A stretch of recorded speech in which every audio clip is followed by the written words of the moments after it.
terjadi dalam kehidupan kami Bapa dalam surga. Kami berdoa supaya kami juga menunjukkan identitas diri sebagai pribadi yang siap berkorban untuk mewujudkan nilai dan juga ajaran Tuhan Yesus bagi kami sekalian kepada yang di sekitar kami. Teristimewa dalam menerjemahkan tema semester ini, agar kami dapat mempertanggungjawabkan panggilan mulia, menjadi pribadi-pribadi yang beritakan kabar baik, memberitakan Injil dalam konteks hidup di mana kami ada. Teristimewa dalam konteks berbangsa dan bernegara.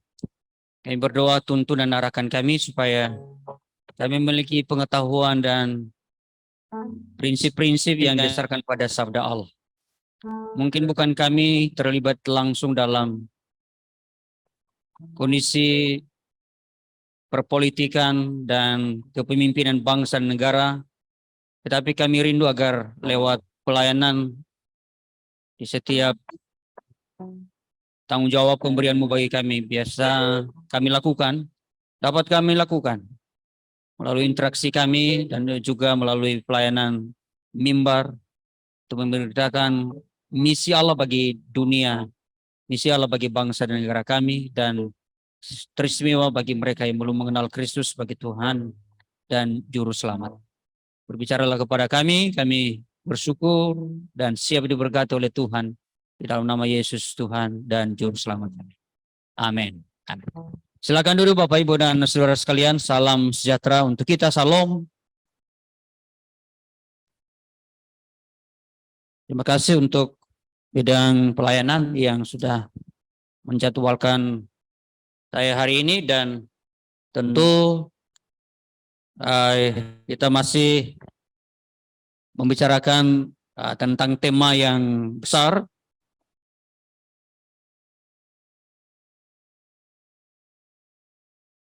yang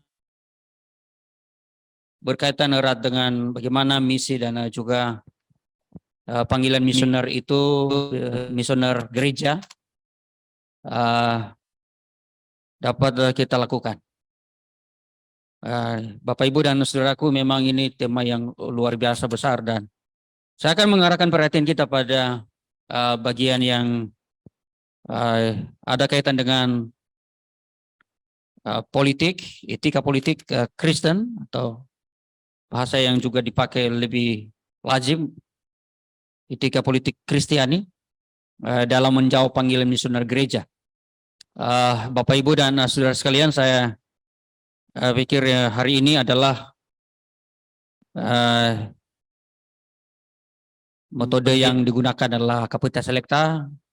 Kalau Capita Selecta itu berkenaan dengan bunga rampai atau hal-hal yang berkenaan dengan ilmu yang berrelasi dengan kondisi yang relevan dengan kehidupan kita dan apa saja yang aktual. Dan saya pikir kita sedang menghadapi itu, dan tentu kita sebagai pembelajar, para pelayan, para mahasiswa teologi, para dosen teologi bertanggung jawab untuk memberitakan kabar baik itu dalam konteks yang lebih luas. Jadi tidak hanya dalam konteks yang berkenaan dengan spiritualitas saja dalam hubungan dengan relasi dengan Tuhan, tetapi juga berkenaan dengan bagaimana kita memberikan diri untuk bertanggung jawab memberitakan kebenaran yang didasarkan pada firman Allah. Saya baca sebagai dasar bagi kita dari Matius pasal 25 ayat 21, atau juga bisa dikomparasi dengan 23 dan itu sama.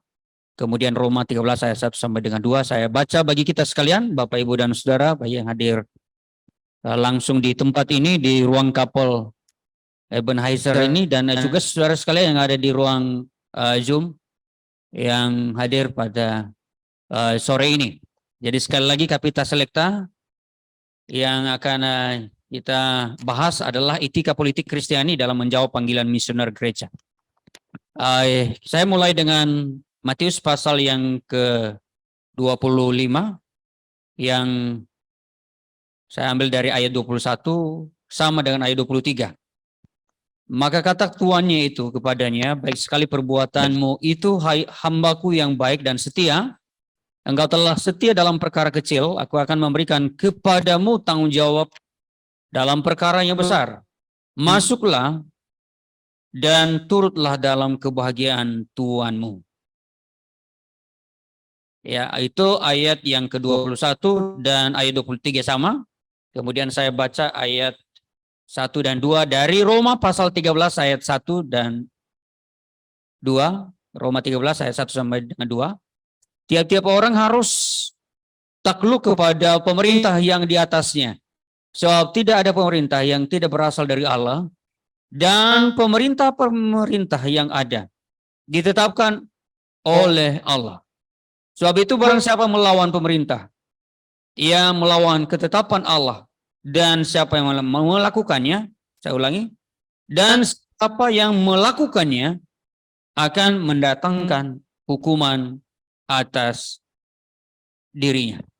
Demikianlah firman Allah yang berbahagia adalah kita semua yang sudah mendengarkannya dan tentu berkomitmen untuk menerapkan prinsip-prinsip dari kebenaran ini. Bapak, Ibu, dan saudaraku yang dikasih oleh Tuhan, dan saya pikir kita sedang menghadapi percakapan-percakapan di setiap lini dan setiap sektor, setiap tempat, setiap kesempatan bicara tentang politik. Semua politik di sekitar kita.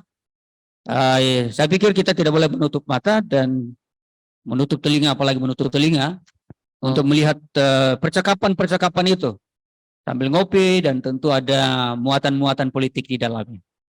Dan pikir bahwa itu harus kita tutup akses untuk mendengar itu, dan justru kita dihadirkan oleh Allah untuk menjadi pribadi yang dapat menunjukkan apa sesungguhnya dan bagaimana sesungguhnya kehidupan politik itu yang didasarkan pada prinsip-prinsip Kristen. Nah, karena itu Bapak, Ibu, dan saudaraku yang dikasihi oleh Tuhan, kita ketahui bahwa sangat penting sekali untuk mengajarkan ini. Karena sebagai dosen dan sebagai hamba Tuhan yang sudah banyak belajar, paling tidak itu menjadi panduan utama kita adalah Alkitab, dan tentu ada dasar-dasar yang kuat bagaimana kita membangun kehidupan yang baik termasuk dalam berpolitik. Saya bukan ahli politik, tetapi paling tidak tahu apa yang sedang terjadi dan bagaimana kita mempercakapkannya. Ada batas-batas, ada nilai-nilai yang harus kita pertanggungjawabkan, dan itu adalah bagian yang menjadi tanggung jawab kita untuk dapat mencerahkan bagaimana kita berhadapan dengan orang-orang yang notabene adalah Kristen di dalam KTP dan juga dalam tanggung jawab yang diberikan kepadanya. Ada nama-nama yang tertera langsung dan jelas bahwa itu nama-nama Alkitab, tapi tiba-tiba saja sudah dibawa oleh KPK. Kasihan, dan tidak hanya kasihan, tapi itu memalukan juga. Ya, kita bertanggung jawab di dalamnya. Jadi jangan kita biarkan mereka dibawa. Ya, nama-nama orang-orang besar ya dalam Alkitab, ya. Para rasul, nama-nama rasul begitu ya. Dan itu membuat kita harus dapat memberikan pencerahan. Minimal saudara yang mahasiswa itu harus berpikir kritis dan juga dapat memberikan argumentasi-argumentasi. Sekali lagi bahwa kita tidak dalam kapasitas sebagai pribadi yang tahu segalanya, tetapi paling tidak bagaimana kita memberikan pencerahan-pencerahan. Etika politik Kristiani berhubungan dengan bagaimana kita menempatkan diri secara baik dan benar dalam konteks berbangsa, bernegara, bermasyarakat, bergereja, ya, dan teristimewa dalam hal berpolitik. Dan kita mesti sadar bahwa ada tupoksi, ada tugas pokok dan fungsi-fungsi gereja sebagai umat Tuhan yang perlu membedakan secara benar konektivitas, relasi-relasi antara politik dan gereja, serta bagaimana berperan aktif di dalamnya. Jadi hubungan antara politik dan gereja, ya, ada beberapa buku yang saya miliki yang juga membahas relasi, ada yang mempertajam, ada yang sangat keras sekali, ya, dan ada juga yang lebih terbuka. Bagaimana kita melihat bahwa justru Tuhan Allah menghadirkan kita untuk menata kehidupan yang lebih baik. Gereja atau umat Allah, sekali lagi gereja atau umat Allah bukan tidak diharapkan agar menjadi pribadi yang terjun langsung dalam tugas kenegaraan, tetapi kita sebagai petugas atau tugas kita juga harus berperan sebagai pribadi yang bertanggung jawab, dan misi atau visi yang harus dibawa adalah menjadi garam dan terang dunia. Nah, Bapak Ibu dan Saudaraku, saya membaca sebuah tulisan yang ditulis oleh Richard Dawley. Beliau mantan Sekum PGI, dan kalau tidak salah sudah pernah menjadi ketua juga, ketua PGI, dan memiliki buku yang saat di launching, saat diresmikan sebagai buku penting, saya hadir dan mendapatkan buku itu beberapa tahun, 10 tahunan yang lalu. Dan beliau menyatakan pada waktu itu ingin menjadi politisi yang hebat, dan bertepatan ada Pak Luhut dan beliau langsung menegur dan dikatakan bahwa itu urusan tentang bangsa negara ini memang tidak gampang, dan siapa yang berkecimpung di dalamnya ya harus betul-betul terjun, ya, dan tidak boleh setengah-setengah, ya. Dan saya ingat kata beliau, dan sangat keras sekali dikatakan kalau pendeta saja.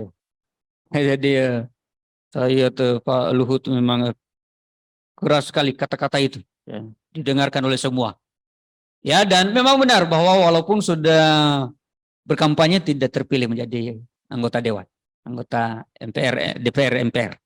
Nah, Bapak Ibu dan Saudaraku, dikatakan begini dalam buku kekristenan dan politik. Di tengah-tengah gonjang-ganjing politik yang menyesakkan sekarang ini, warga gereja sebagai bagian dari rakyat Indonesia perlu memahami bahwa politik adalah juga bagian dari lapangan pelayanan gereja. Bagian dari lapangan pelayanan gereja. Dan itu sebabnya saya tertarik untuk menyampaikan bagi kita hari ini, karena itu berkorelasi sangat erat hubungannya dengan tema semester kita, yaitu bagaimana berbagi kehidupan, ya, di tengah-tengah dunia di mana kita ada untuk menjawab panggilan misioner gereja, dan tentu untuk melaksanakan amanat agung dalam konteks yang terus berubah ini. Ya, bahwa ini mendekati tahun 2024, dan saya pikir bahwa ini sebuah banyak yang sudah menyiapkan strategi. Ya, dan kita tidak boleh abai untuk memahami dinamika itu. Kita tidak boleh abai untuk menetapkan hati, sehingga kita bisa membedakan yang mana jujur, yang mana tidak jujur. Banyaknya nanti yang kampanye bahkan sudah curi start pun, dan menunjukkan identitas dirinya sebagai pemimpin, siap menjadi pemimpin bangsa dan negara. Tetapi itu tidak bisa dipungkiri jejak-jejak itu, saudaraku. Ya, dan ada tahapan-tahapan yang harus kita tempuh. Jadi kita tidak boleh menutup mata dengan itu. Ya, jadi sekali lagi kita diingatkan oleh Tuhan bahwa di tengah-tengah gonjang-ganjing politik manapun, dan sekarang walaupun ini sudah beberapa tahun yang lalu, tetapi masih sangat relevan, bahwa warga gereja sebagai bagian dari rakyat Indonesia perlu memahami bahwa politik itu bagian yang penting, ya, sebagai bagian dari cara kita untuk jawab panggilan pelayanan gereja itu. Nah, Bapak Ibu dan Saudaraku yang dikasihi oleh Tuhan, politik adalah kegiatan yang bertujuan untuk kebaikan. Saya pikir kita sudah tahu itu.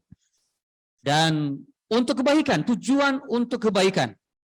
Tetapi yang perlu kita sadari bahwa ada yang menyatakan sebagai kebaikan tetapi bukan kebaikan. Ada sebuah pernyataan-pernyataan yang banyak kita dengarkan, tetapi ujung-ujungnya kita baru sadar kemudian. Tetapi sebelum sampai pada tingkat di mana kita menyesal, karena penyesalan itu tidak baik. Pepatah menyatakan bahwa penyesalan itu tidak berguna. Ya, karena itu harus pikir-pikir dulu apa saja yang harus dilakukan, step-step yang harus kita tempuh, dan sehingga kita tidak salah dalam kesalahan yang fatal. Bapak, Ibu, dan saudaraku,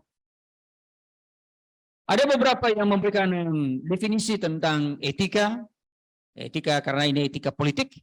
Dan sejauh apa yang saya amati dari definisi itu, saya merangkum pemikiran begini. Bahwa etika berkenaan dengan pemanfaatan seluruh potensi pemberian Allah bagi kita semua. Ada potensi, ada karunia.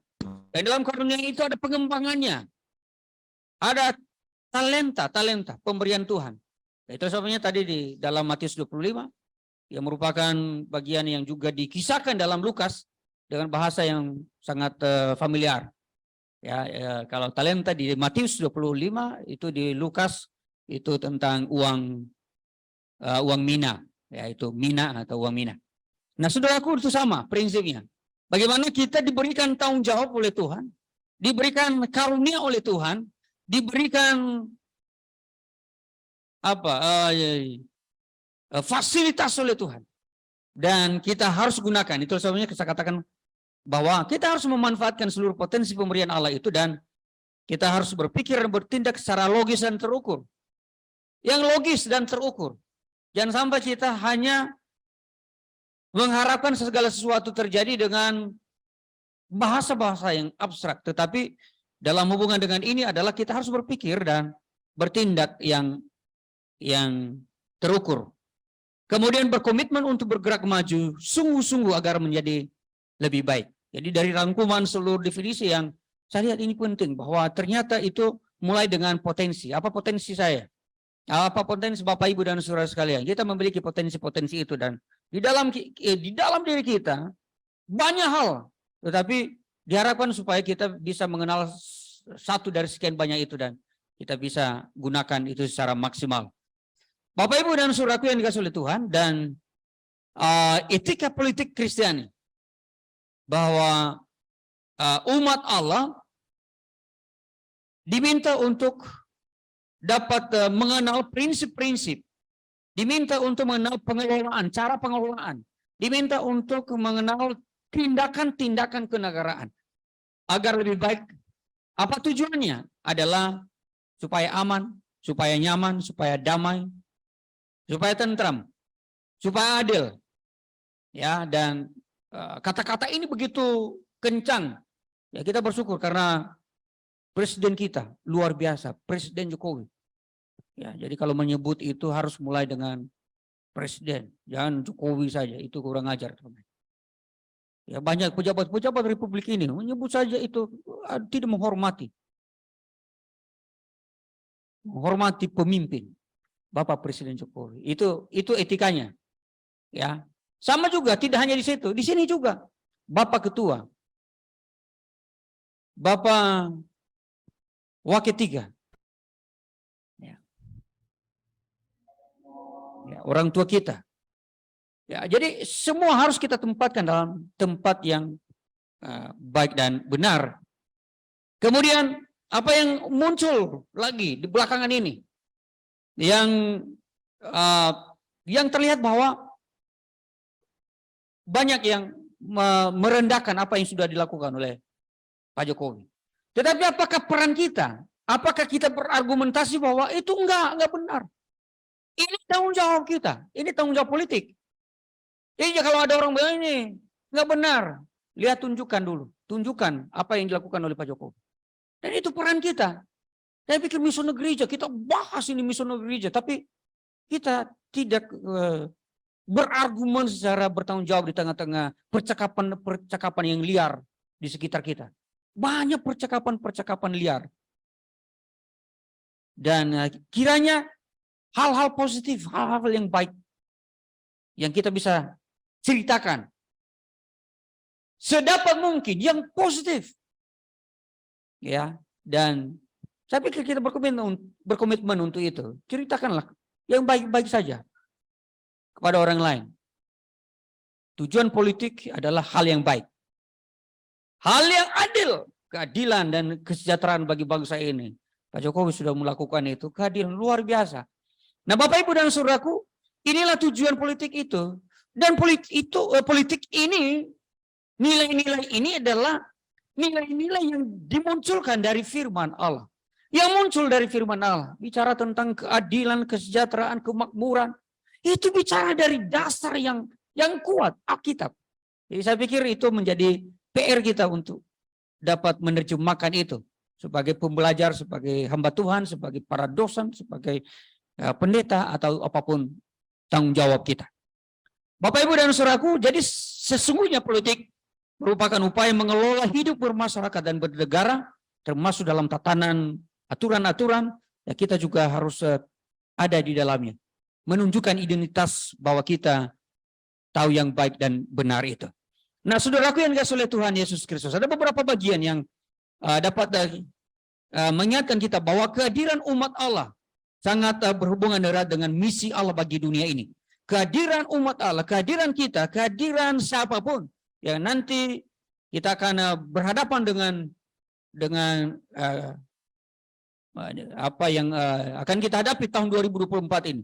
Itu begitu kencang, tetapi bagaimana kita ada di dalamnya, bagaimana kita berkontribusi juga di dalamnya. Saudaraku yang dikasihi oleh Tuhan, tujuan dari kehadiran gereja atau gereja diutus ke dalam dunia adalah untuk berkarya dan berupaya menyejahterakan.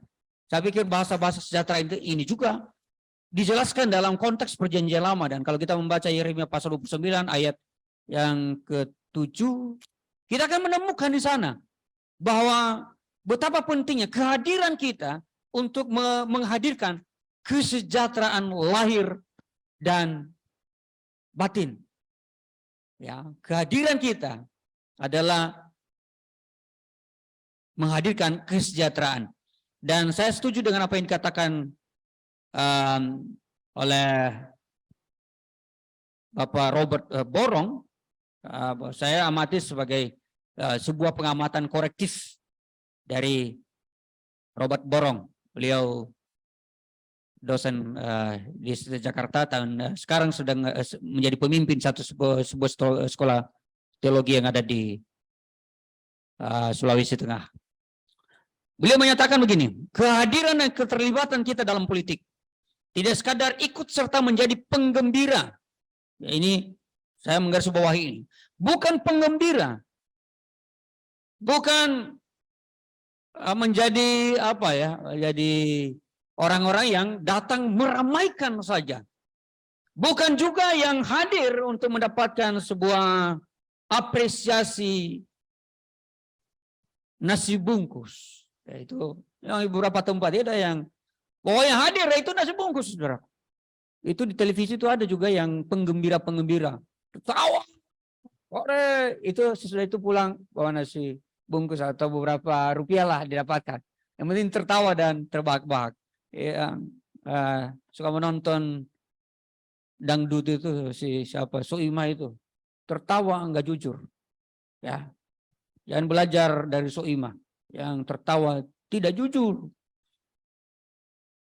Terlihat kok yang tidak jujur itu ada aura, ada raut muka, itu coba dipelajari. Yang jujur tertawa itu terlihat. Ada yang tertawa jujur, ada yang juga tertawa yang biasa. Ya, jadi itu yang saya ingat dari Soima itu kalau acara-acara dangdut. Saya sekali nonton dangdut. Tidak semua, jangan selamanya juga tonton dangdut. Ya, itu untuk membuat rileks otot-otot. Ya, itu harus ada kajian khusus tentang itu. Siapa tahu. Ya, itu goyang dangdut itu tapi jangan ekstrim. Ya. Kalau apa si yang gempa itu. Dangdut gempa, dangdut patah-patah, dangdut apa lagi namanya? Ngebor. Ya, wah itu saya lihat itu sehat gitu ya. Tapi hati-hati kalau terlalu ini ya, terlalu kencang untuk goyangnya, bisa patah. Ya, ya jadi, nah saudaraku, bukan sekedar kita pengembira di bangsa ini. Dan saya sampaikan pada diri saya, bagaimana caranya ya? Bagaimana caranya? Ya, banyak teks-teks firman Allah yang kita sudah baca tadi. Bagaimana peran kita dalam bangsa ini? Bagaimana kita memahami para pemimpin bangsa ini? Jadi, apa dan bagaimanapun, kita harus dapat memberi koreksi. Saya sudah habis membaca satu buku yang saya beli harganya 159, 169 atau 59. Itu bukunya Berpikir ala Einstein dan Bertindak ala Mahatma Gandhi. Ditulis itu Gandhi saya. Bertindak. Wah itu dua di komparasi. Dan itu wow hebat. Ada beberapa prinsip-prinsip sebenarnya biasa saja, tapi sudah dirangkum dalam sebuah prinsip-prinsip yang kemudian memberikan nilai. Bagaimana India bisa menemukan sesuatu yang luar biasa, kemerdekaan. Bagaimana perjuangan para tokoh-tokoh Gandhi. Bagaimana pemikiran yang dikembangkan oleh Einstein, E sama dengan MC kuadrat. Ya, tahu nanti cari tahu itu apa itu. Saya juga dari dulu apa itu. E sama dengan MC kuadrat. Ini sekarang rumus-rumus. Tahu beberapa hari lalu, 2-3 hari lalu itu kan ada kegalauan-kegalauan juga yang menghadirkan informasi sebuah penelitian bahwa inti bumi sudah sempat berhenti. Ya, dan diinformasikan lagi itu akan apa gitu ya, ada analisis yang memang bukan apa ya, analisis yang kuat, dan itu kalau sudah berhenti kemudian bahkan ada yang berbalik arah. Jadi kalau tadinya matahari dari timur bisa dari barat. Ya. Dan kalau berhenti maka bayangkan saudaraku, dia berhenti kalau itu pas diterang, terang terus. Begitu ya. Berhadapan dengan matahari terang terus, nggak ada gelap. Tapi kalau pas gelap, bagaimana? Ya, yang agak sedikit sawo matang masih terlihat, tapi kalau agak sedikit agak black, wah ini susah mengetahuinya ya. Ya. Nah, Bapak Ibu dan Saudaraku, ini yang sedang terjadi di sekitar kita. Apa yang sedang terjadi itu adalah bagian-bagian yang perlu kita amati. Ya, dan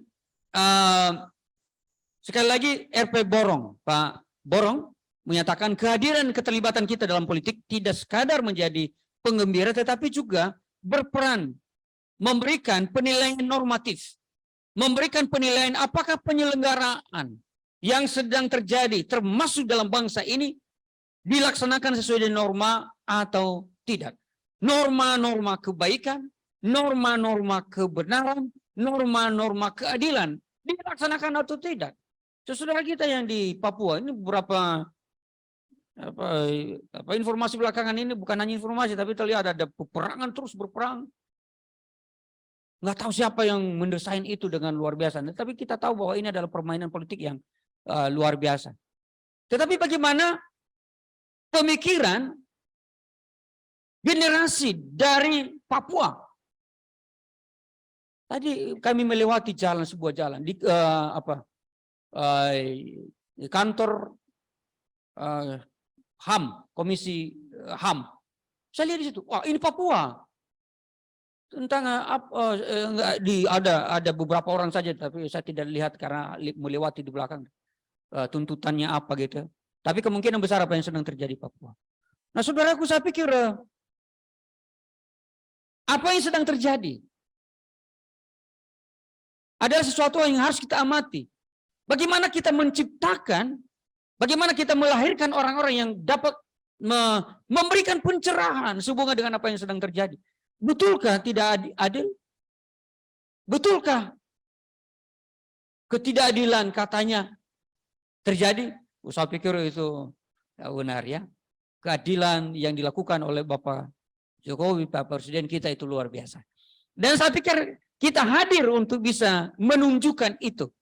Terlepas dari politik-politik yang lain. Tapi kita hadir untuk menunjukkan bahwa ini sedang terjadi keadilan. Tetapi kalau kemudian ada ketidakadilan, kita harus cek. Jangan-jangan ada masalah yang perlu diselesaikan. Ya, relasi-relasi, kemampuan intelektual kita juga harus ditingkatkan. Ya, Prof. Yohanes Surya sudah menunjukkan identitas itu. Bahwa berilah saya 10 generasi muda dan aku membuat pintar Indonesia. Sebenarnya beliau meniru juga apa yang disampaikan oleh pendiri bangsa ini, Pak Soekarno. Tapi betul, Prof. Yohanes Surya sudah membuktikan itu. Banyak saudara kita dari Papua bilang nggak tahu matematika. Wah, ini hebat, menjadi luar biasa. Ada anak yang dari Kupang ya. Oh, itu hebat matematika yang luar biasa. Itu juara dunia. Ya. Saya lihat itu karena dilatih, bukan karena nasib. Dilatih. Ada cara dan itu kalau bisa dipelajari itu pasti. Pasti bisa. Sampai sekarang saya belum tahu bagaimana lato-lato ini untuk lulus. Ya. Saya pulang ada kesempatan di rumah saya buat lato-lato. Aduh, malah tangan yang kena lato-lato ini. Tapi anak kecil umur 2, 3 tahun, wah gampang sekali. Bahkan gini, aduh hebat sekali. Ya, saya punya komitmen dalam bulan ini pasti saya bisa. Pasti bisa ya. Ya. Jadi ada yang membuat filosofi. Ya. Ada seorang remaja di Nias yang memberikan filosofi. Ini kalau kita berantem. Ya. Kalau tidak ada pemainnya, enggak ada sentuhan-sentuhan permasalahan. Jadi dia berikan nilai bahwa ini ada yang memainkan.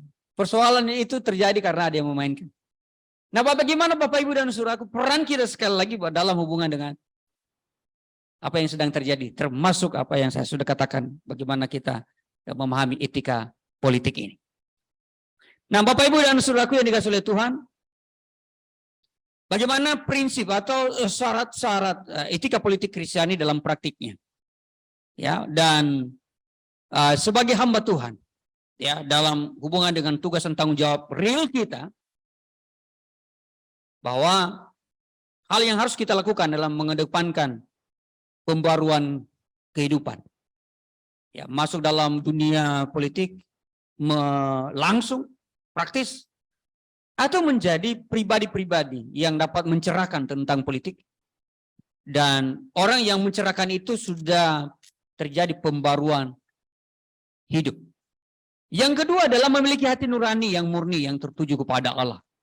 Kalau tidak memiliki hati nurani yang murni, tidak mungkin menjadi pribadi yang dapat menunjukkan identitas diri sebagai pribadi yang dapat mencerahkan orang lain yang hidup di dalam tugas dan tanggung jawab sebagai pemimpin bangsa dan negara kita. Memiliki kualitas yang memadai, ada kualifikasi. Kalau kita membaca Timotius dan juga Titus, ada prinsip-prinsip kehidupan, termasuk juga kehidupan keluarga. Ya, itu penting sekali. Relasi di dalam keluarga. Seorang pemimpin itu harus terlihat dari keluarga juga. Lihat, ya, keberhasilan untuk memimpin besar itu lihat keluarganya. Bisa nggak memimpin keluarganya? Atau amburadul keluarganya?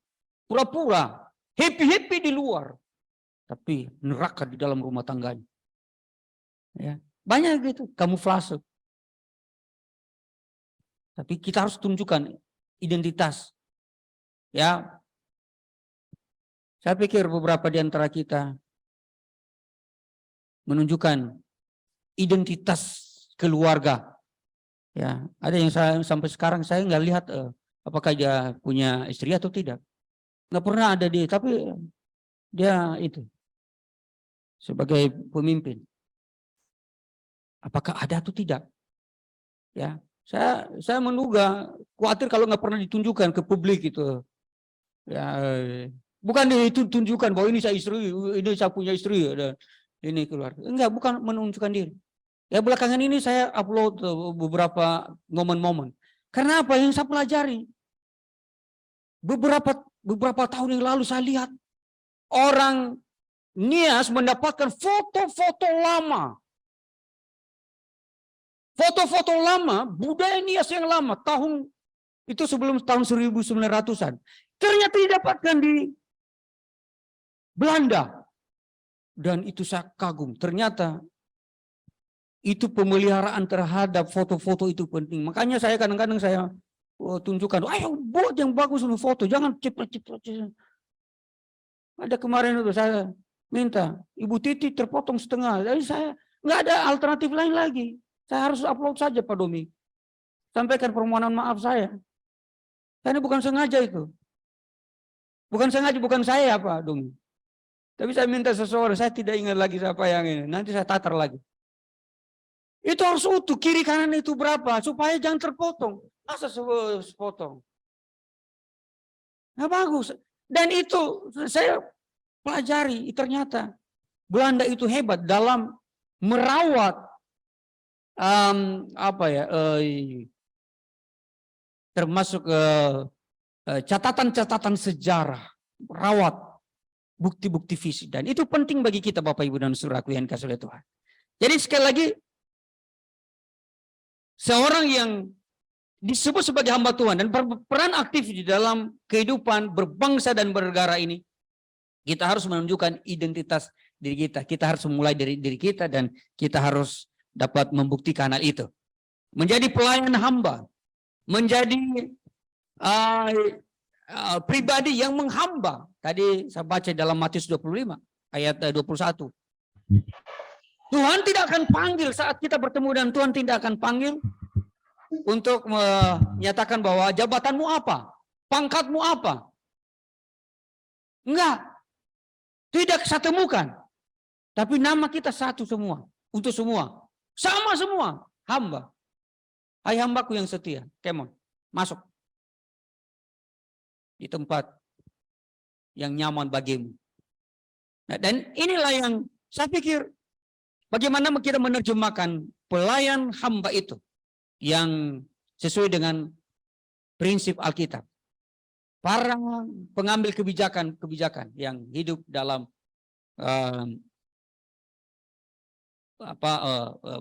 memberi diri untuk menjadi pelayan bagi bangsa ini. Kita harus menunjukkan bahwa mereka adalah hamba Tuhan yang dapat berkontribusi, mencerahkan, memberikan kemakmuran, memberikan kedamaian, perlindungan, keadilan, kesejahteraan. Dan itu adalah tanggung jawab kita untuk memberitahukan itu. Beberapa hal yang lain Bapak Ibu dan saudaraku yang dikasihi oleh Tuhan, bagaimana kita dapat menunjukkan identitas dalam hubungan dengan etika politik Kristiani ini adalah kita terus membangun kualitas komunikasi kita dengan baik dan benar, mampu berkomunikasi. Ada komunikasi yang baik. Ya. Saya pikir Pak Ketua sudah ingatkan beberapa waktu yang lalu untuk ada mahasiswa. Dia rela tunduk daripada dia melihat dosen yang lewat. Tidak boleh terjadi di sini. Ya, saat bertemu dengan dosen, siapa saja. Bapak selamat pagi. Saya pikir penting untuk hormat atau apapun namanya bentuknya. Kita harus tunjukkan hormat kita. Ya, itu menjadi ciri khas dari mahasiswa Jeffrey Jakarta bahwa kita akan menunjukkan komunikasi yang baik. Ya. Kemudian memiliki pengetahuan, wawasan yang luas. Apa yang kita baca hari ini? Apa yang kita temukan hari ini? Apa ilmu yang kita dapatkan hari ini? Saya mengikuti acara Natal PGLII. Dan saya mendapatkan nilai-nilai, tidak hanya khotbah yang disampaikan oleh seorang hamba Tuhan yang wah itu sudah umur 81 tahun. Tetapi suara besar. Kencang. Wah, itu luar biasa dan itu saya menikmati. nilai-nilai yang disampaikan. Saya bertemu dengan seorang yang disebut oleh Pak Ketua Umum PGLI bahwa ini bapaknya Agnes Monica. Saya sudah foto, Pak, foto. Ternyata seorang pendeta. Tapi saya belum konfirmasi apakah betul-betul ayah kandung dari Agnes Monica. Kalau iya, wah siapa tahu saya akan kontak ke beliau. Siapa tahu Agnes Monica datang ke Jeffrey Jakarta, menyanyi 1 lagu, 2 lagu gitu ya, siapa tahu gitu ya. Saya sudah foto. Nah, itu bertambah kawan saya, ya, bertambah teman. Jadi kalau ada orang jangan, nggak ada kawanmu, nggak ada kawan kita. Kita mau berpolitik itu banyak kawan, ya, banyak berkawan. Dan ini yang harus kita tunjukkan identitas ini dalam hubungan dengan etika politik dalam konteks berbangsa dan bernegara. Bapak, Ibu, dan saudaraku, sekitar 2-3 menit lagi, tujuan keterlibatan dalam politik. Tentu ini adalah apa yang saya sudah sampaikan tadi adalah pembebasan. Bebaskanlah mereka. Tunjukkanlah apa yang bisa kita tunjukkan. Yang kedua adalah misioner, pelayan. Tuhan yang punya visi untuk bangsa ini. Punya visi untuk mereka-mereka yang bermain politik ini dan mereka dapat mengenal Kristus. Ada yang sadar tentang tanggung jawabnya, baik dalam bangsa dan negara dan maupun dalam tugas untuk pemberitaan kabar baik. Yang ketiga adalah tujuannya adalah korektif, mengoreksi. Kalau salah kita harus perbaiki, ini salah. Yang berikutnya adalah tentang apa yang saya katakan tadi, bahwa ini ada tujuan normatif. Ada tujuan di mana kita harus menunjukkan bahwa ini adalah keadilan. Ini adalah kasih dan keadilan itu. Bagaimana kita menerjemahkan butir-butir Pancasila. Yang kelima, keadilan sosial bagi seluruh rakyat Indonesia. Dan itu adalah tanggung jawab kita. Bagaimana kita dapat menunjukkan identitas keadilan itu dalam konteks berbangsa dan bernegara. Dan terakhir adalah tujuan edukatif, mengedukasi. Saya pikir ini penting untuk difahami bersama bahwa Tuhan Yesus tidak hanya menyembuhkan, tidak hanya memberitakan tentang jalan ke surga, tetapi mengedukasi masyarakat, memberikan pencerahan sehubungan dengan bagaimana hidup dan kehidupan, mengedukasi masyarakat bagaimana supaya tugas panggilan itu diwujudkan dalam tindakan yang nyata. Bagaimana edukasi itu? Nah, itu sebenarnya dipanggil sebagai guru. Ya, saya sedang mengumuli dan saya belum mempercakapkan ini secara detail, dan kiranya Tuhan menolong sehingga tesis yang saya garap atau disertasi yang saya garap nanti ya di Makassar ini adalah kombinasi hubungan antara teologi dengan bagaimana teologi itu berbicara tentang pengajaran dalam tugas dan tanggung jawab sebagai guru dan sebaliknya. Ya, ada yang terjadi di beberapa mahasiswa menyatakan bahwa ya guru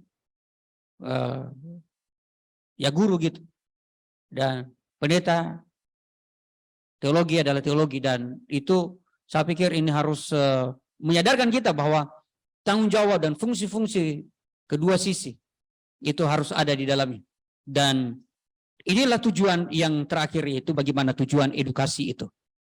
Bapak, Ibu, dan saudaraku, etika politik Kristiani atau Kristen untuk memperjuangkan aspirasi dan kepentingan yang terkait dengan politik bangsa dan negara kita, dan termasuk politik umat, politik yang diharapkan supaya terjadi dalam konteks gereja, dan sekaligus untuk menjawab panggilan misioner gereja. Nah, semestinya didasarkan pada prinsip dan nilai-nilai Kristen itu sendiri. Dalam pendekatan metode dan bangunan etika politik Kristiani merujuk pada apa yang difirmankan oleh Tuhan Allah. Ada banyak dasar-dasar yang bertebaran. Setiap orang yang beriman kepada Yesus Kristus pada dirinya melekat tanggung jawab untuk menjadi garam dan terang, menjadi pelita bagi bangsa dan negara kita, untuk tujuan pembebasan dan juga pemerdekaan secara menyeluruh. Dan seperti apa yang saya katakan sebelumnya atau pada bagian awal tadi, bahwa setiap orang percaya memastikan bahwa ia adalah seorang hamba Tuhan. Para politikus yang berkecimpung di bidang tugas dan tanggung jawab pemerintah, ia adalah hamba Tuhan. Karena itu perlu belajar bagaimana beretika politik yang baik dan benar dalam konteks tugas dan tanggung jawab kita sebagai pribadi yang belajar teologi, dan siapapun yang terpanggil untuk menjadi politisi dalam konteks gereja.